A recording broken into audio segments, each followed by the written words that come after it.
250 টাকা একটা ডাবের দাম। তোরা দেশটার উপরে বাজ্যে জ্বালা করে খাইতেছ। ব্যবসার নামে ওষুধ ব্যবসা গুলো ভাই আমার দুটো চালু করে ডাব দেন তো ভাই।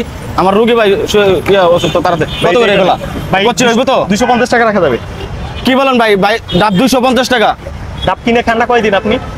ভাই সব জায়গায় তো 120 টাকা 150 টাকা করে রাখে। 200 না ভাই 250 টাকা লাগবে, নিলে নেন না নিলে যান যান।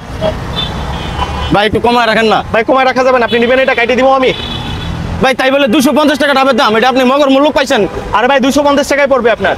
আপনি ডাব কিনে খান না আপনি হসপিটালের সামনে থেকে 250 টাকা, সব জায়গায় তো 150 টাকা করে ডাব বিক্রি করে। আপনি জানতো আপনার কাছে ডাবই বিক্রি করবো না আমি, জান আপনি জান। ডাব বিক্রি করবে না তুই দোকান লয়ে বসেছিস না? তাহলে 250 টাকা দিতে হইব।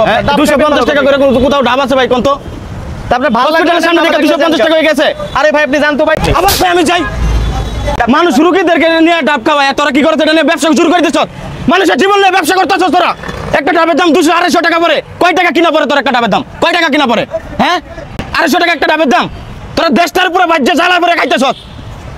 ব্যবসার নামে ওষুধ ব্যবসা গুলো বইছ। আর মানুষের জীবন নিয়ে তোরা তামসা করো। তোরা কোথায় হসপিটালে মানুষ থেকে 10-20 টাকা কম রেখে মানুষকে একটু সহযোগিতা করবি, তা না করে তোরা এটা মানুষের জীবন নিয়ে ব্যবসা করো। এই ব্যবসা করছ মানুষের জীবন নিয়ে? হ্যাঁ বন্ধ কর ব্যবসা, বন্ধ করে এটা।